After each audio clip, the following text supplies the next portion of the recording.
Hello అండి, welcome back to my channel. మేము last time Ooty వెళ్ళినప్పుడు బెంచ్ మార్క్ టీ ఫ్యాక్టరీకి వెళ్ళాము. ఇది లైవ్ ఫ్యాక్టరీ అనమాట. అంటే లీవ్స్ తోటి టీ పౌడర్ ఎలా ప్రిపేర్ అవుతుంది అనేది మనకి స్టెప్ బై స్టెప్ ప్రాసెస్ బయట ఇలాగా వర్డ్స్ అండ్ పిక్చర్స్తో పెట్టారు. అండ్ నెక్స్ట్ లోపల కూడా చూసే కదా మెషినరీ లైవ్గా రన్ అవుతుంది. అంటే ఆకులు మనం వేయొచ్చు అనమాట, దాని ద్వారా పౌడర్ వస్తుంది లాస్ట్లోని.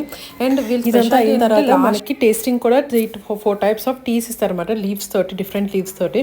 టేస్ట్ అయితే చాలా బాగుంటుందండి. నేనైతే అస్సలు టీ తాగను, అలాంటిది మాకే చాలా బాగా నచ్చింది టీ. నార్మల్గా టీ అయితే చేదుగా ఉంటుంది కదా, కానీ ఎంత కమ్మగా ఉందో తెలుసా అది టీ. అండ్ నెక్స్ట్ ఇక్కడ కింద ఆకులు అమ్ముతారనమాట. ఆకులు నేను ఇంటికి తీసుకెళ్ళాను. మా మమ్మీ డాడీ బాగా టీ లవర్స్.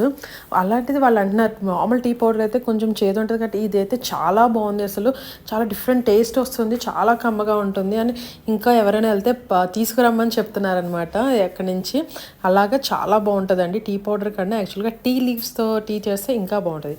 అండ్ ఈ మెథడ్ ఆఫ్ ప్రాసెసింగ్ ఏంటంటే ఏన్షియంట్ ప్రాసెసింగ్. అప్పుడులో మనకి మెషినరీ అయి ఉండేది కాదు కదా, సో అప్పట్లో వాళ్ళు టీ లీవ్స్ నుంచి ఎలా ప్రిపేర్ చేసేవారు పౌడర్ అనేది, ఇది స్టెప్స్ అనేది చూపించారు. ఇక్కడ కూడా వీళ్ళు ఇమేజెస్తో పెట్టారన్నమాట. సో టీ లవర్స్ అయితే అండ్ టీ పౌడర్ ఎలా వస్తుంది టీ లీవ్స్ నుంచి, అలాంటివన్నీ తెలుసుకోవాలనుకున్నప్పుడు కంపల్సరీ బెంచ్ మార్క్ ఫ్యాక్టరీకి వెళ్ళండి. Thank you for watching.